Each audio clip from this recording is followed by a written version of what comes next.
Hi friends, welcome back to our channel. ഞാൻ ഇന്ന് തയ്യാറാക്കുന്നത് ഒരു സ്നാക്സിൻ്റെ റെസിപ്പി ആയിട്ടാണ് വന്നിട്ടുള്ളത്. പച്ചക്കറികൾ കൊണ്ട് തയ്യാറാക്കുന്ന ഒരു ഹെൽത്തിയും ടേസ്റ്റിയുമായിട്ടുള്ള ഒരു സ്നാക്സാണിത്. വീട്ടിലുള്ള നമ്മുടെ കയ്യിലുള്ള ഏതാണോ പച്ചക്കറി ഉള്ളത് അതൊക്കെ ചേർത്ത് തയ്യാറാക്കാവുന്നതാണ്. നേരെ വീഡിയോയിലേക്ക് പോകാം. അതിനായി ഫ്രൈ പാൻ വെച്ചിട്ടുണ്ട്. അതിലേക്ക് ഓയിലാണ് ചേർത്ത് കൊടുക്കുന്നത്. ഓയിൽ ചൂടായതിന് ശേഷം കട്ട് ചെയ്ത് വെച്ച സവാള ചേർത്ത് കൊടുക്കാം. സവാള ജസ്റ്റ് ഒന്ന് സോട്ട് ചെയ്തെടുത്താൽ മതി. നന്നായിട്ട് കളർ ചേഞ്ച് ആവേണ്ട ആവശ്യമൊന്നുമില്ല. ഇനി ഇതിലേക്ക് കട്ട് ചെയ്ത് വെച്ച ഇഞ്ചിയും പച്ചമുളകുമാണ് ചേർത്ത് കൊടുക്കുന്നത്. ഇതും ഒന്ന് പച്ചമണം മാറുന്നത് വരെ ഒന്ന് വഴറ്റിയെടുക്കാം. ജസ്റ്റ് ഒന്ന് വഴറ്റിയെടുത്തിട്ടുണ്ട്. ഇനി ഇതിലേക്ക് കട്ട് ചെയ്ത് വെച്ച ക്യാപ്സിക്കമാണ്, റെഡ് കളർ ക്യാപ്സിക്കം ചേർത്ത് കൊടുക്കുന്നത്. ഇതും ഒന്ന് വഴറ്റിയെടുക്കാം. ഒന്നും നന്നായിട്ട് വെന്ത് കിട്ടേണ്ട ആവശ്യമൊന്നുമില്ല. ഇനി ഇതിലേക്ക് മസാലകൾ ചേർത്ത് കൊടുക്കുന്നുണ്ട്. മഞ്ഞൾപ്പൊടി, കുരുമുളക് പൊടി, ഗരം മസാലപ്പൊടി, ചെറിയ ജീരകം പൊടിച്ചെടുത്ത പൊടിയുമാണ് ചേർത്ത് കൊടുക്കുന്നത്. ഇനി ഇത് നന്നായിട്ടൊന്ന് മിക്സ് ചെയ്തെടുക്കാം. ഇതിന് ആവശ്യത്തിനുള്ള ഉപ്പ് പൊടി കൂടി ചേർത്ത് കൊടുക്കുന്നുണ്ട്. ഇനി നന്നായിട്ടൊന്ന് എല്ലാ സൈഡും ഒന്ന് മിക്സ് ചെയ്തെടുത്തതിന് ശേഷം ടേസ്റ്റ് നോക്കിയിട്ട് ഫ്ലേവർ വേണമെങ്കിൽ ചേർത്ത് കൊടുക്കാവുന്നതാണ്. നമ്മുടെ ഫില്ലിങ് റെഡി ആയിട്ടുണ്ട്. ഇനി ഒരു ബൗളിലേക്ക് പുഴുങ്ങി വെച്ച ഉരുളക്കിഴങ്ങും ക്യാരറ്റുമാണ് ചേർത്ത് കൊടുക്കുന്നത്. ഇത് നന്നായിട്ടൊന്ന് ഉടച്ചെടുക്കാം. നന്നായിട്ട് ഉടച്ചെടുത്തതിന് ശേഷം ഇതിലേക്ക് നേരത്തെ തയ്യാറാക്കി വെച്ച മസാലയും ചേർത്ത് കൊടുത്ത് ഒന്ന് മിക്സ് ചെയ്തെടുക്കണം. ഇത് നന്നായിട്ടൊന്ന് മിക്സ് ചെയ്തെടുത്തതിന് ശേഷം ടേസ്റ്റ് നോക്കിയിട്ട് ഫ്ലേവർ വേണമെങ്കിൽ ആഡ് ചെയ്ത് കൊടുക്കാം. ഈ വെജിറ്റബിൾസ് ഞാൻ എൻ്റെ കയ്യിലുള്ള വെജിറ്റബിൾസാണ് ചേർത്ത് കൊടുത്തത്. നിങ്ങൾക്ക് താല്പര്യമുള്ള നിങ്ങളുടെ കയ്യിലുള്ള വെജിറ്റബിൾസ് ചേർത്ത് കൊടുക്കാവുന്നതാണ്. ഇപ്പോൾ ഫില്ലിങ് റെഡി ആയിട്ടുണ്ട്. ഇനി ഒരു ബൗളിലേക്ക് കുറച്ച് വെള്ളം ചേർത്ത് കൊടുത്തു. അതിലേക്ക് 1 കപ്പ് ആട്ടപ്പൊടിയാണ് ചേർത്ത് കൊടുക്കുന്നത്. ഒരു മുട്ടയും ചേർത്ത് കൊടുക്കുന്നുണ്ട്. ആവശ്യത്തിന് ഉപ്പ് പൊടിയും ചേർത്ത് കൊടുത്ത് ഒന്ന് നന്നായിട്ടൊന്ന് മിക്സ് ചെയ്തെടുക്കാം. ഇനി കുറച്ച് വെള്ളം, നോർമൽ വെള്ളമാണ് ചേർത്ത് കൊടുക്കുന്നത്. വെള്ളം ചേർത്ത് കൊടുത്ത് ഒരു മാവിൻ്റെ കൺസിസ്റ്റൻസി ആക്കിയെടുക്കാം. ഒരു ദോശ മാവിൻ്റെ കണക്കാണ് മാവ് തയ്യാറാക്കി എടുത്തിട്ടുള്ളത്. ഒട്ടും കട്ടകളില്ലാത്ത മാവായിരിക്കണം ഇത്. ഇനി ഇത് ചൂടായ ദോശക്കല്ലിലേക്ക് മാവ് ഒഴിച്ചു കൊടുത്ത് നമുക്ക് നൈസായിട്ട് ദോശ ചുട്ടെടുക്കാം.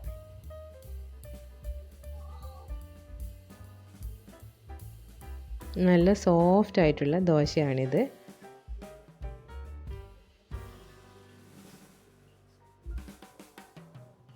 ഇത് ഒന്ന് തിരിച്ചിട്ടും മറിച്ചിട്ടും ഇട്ട് കളർ ചേഞ്ചായി വരേണ്ട ആവശ്യമൊന്നുമില്ല. ഒന്ന് തിരിച്ചിട്ടും മറിച്ചിട്ടും ഇട്ട് ഒന്ന് കുക്ക് ചെയ്തെടുക്കാം. ഇപ്പോൾ എനിക്ക് ആ മാവ് കൊണ്ട് 8 ദോശയാണ് കിട്ടിയിട്ടുള്ളത്. നല്ല നൈസായിട്ടുള്ള ദോശയാണിത്.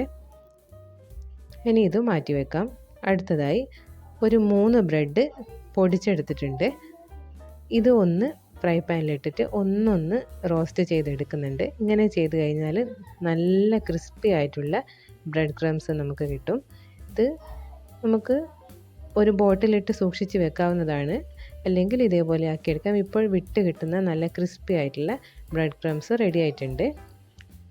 ഞാൻ കുറച്ച് അരിപ്പൊടിയിലേക്ക് കുറച്ച് വെള്ളവും ചേർത്ത് ഒരു മിക്സ് തയ്യാറാക്കി എടുത്തിട്ടുണ്ട്. അതുപോലെ തന്നെ ബ്രെഡ് പൊടിച്ചതും റോസ്റ്റ് ചെയ്ത് വെച്ച ബ്രെഡ് ക്രംസും ഉണ്ട്. പിന്നെ നേരത്തെ തയ്യാറാക്കിയ മസാലയും എടുത്തു വെച്ചിട്ടുണ്ട്. ഇനി നമ്മുടെ ദോശയിലേക്ക് 1-2 സ്പൂണ് നമുക്ക് ഫില്ലിങ് ചേർത്ത് കൊടുത്തതിന് ശേഷം ഒന്ന് അത് മടക്കി കൊടുത്ത് റോള് ചെയ്തെടുക്കാം. വളരെ എളുപ്പത്തിൽ തയ്യാറാക്കിയെടുക്കാൻ പറ്റുന്ന ഒരു മസാല റോളാണിത്. ഇതിങ്ങനെ ആക്കിയെടുത്തിട്ടുണ്ട്.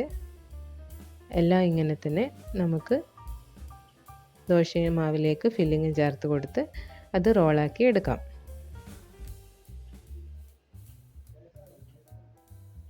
ഈ 2 സൈഡും ഇങ്ങനെ ആക്കി വെച്ച് ഒന്നിത് കോട്ട് ചെയ്തെടുത്താൽ മതി. തിരിച്ചിട്ടും അപ്പോൾ പെട്ടെന്ന് തന്നെ ഇതിങ്ങനെ കവറായി കിട്ടും.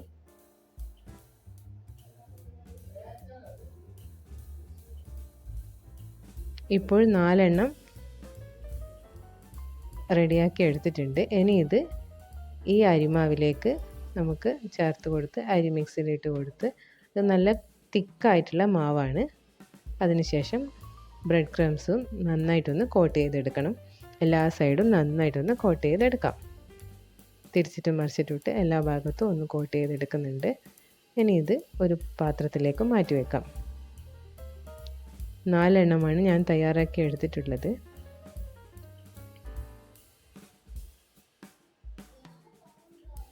ഇത് ഈ അരിമാവിലേക്ക് ചേർത്ത് കൊടുക്കുന്നത് കൊണ്ട് തന്നെ ഇത് അതിൻ്റെ എല്ലാ സൈഡിലും നന്നായിട്ട് ഇത് തിക്കായിട്ടുള്ള ബാറ്റർ ആയതുകൊണ്ട് കവറായിട്ട് കിട്ടുകയും ചെയ്യും. അതങ്ങനെ പൊട്ടിപ്പോകുന്നില്ല. നല്ല തിക്കായിട്ടുള്ള മാവാണല്ലോ ഇത്. പിന്നെ ബ്രെഡ് ക്രംസിൽ ഇടുന്നത് കൊണ്ട് ഇത് നമ്മൾ റോസ്റ്റ് ചെയ്തെടുത്തത് കൊണ്ട് തന്നെ നല്ല ക്രിസ്പിയാണ്. ഇത് നന്നായിട്ടൊന്ന് കോട്ട് ചെയ്ത് നിൽക്കുകയും ചെയ്യും. കഴിക്കുമ്പോൾ നല്ല കറുമുറിയായിട്ട് കിട്ടുകയും ചെയ്യും.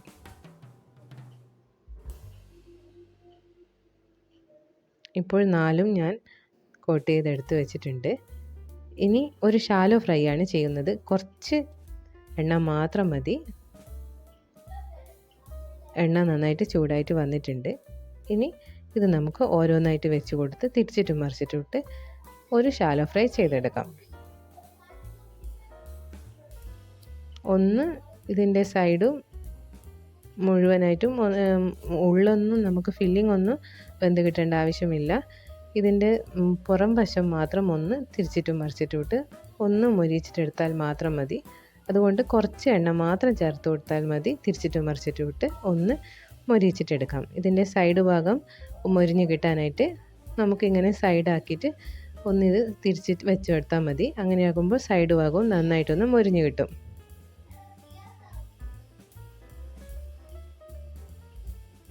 പെട്ടെന്ന് തന്നെ തയ്യാറാക്കി എടുക്കാൻ പറ്റും. ഇത് ഒരെണ്ണം കഴിച്ചാൽ മതി വയറ് നിറയാൻ. നല്ല ടേസ്റ്റുമാണ്. നമുക്ക് നമ്മുടെ കയ്യിലുള്ള വെജിറ്റബിൾസൊക്കെ ചേർത്ത് കൊടുത്തിട്ട് തയ്യാറാക്കുകയും ചെയ്യാം. എല്ലാവരും ഒന്ന് ട്രൈ ചെയ്ത് നോക്കണം കേട്ടോ.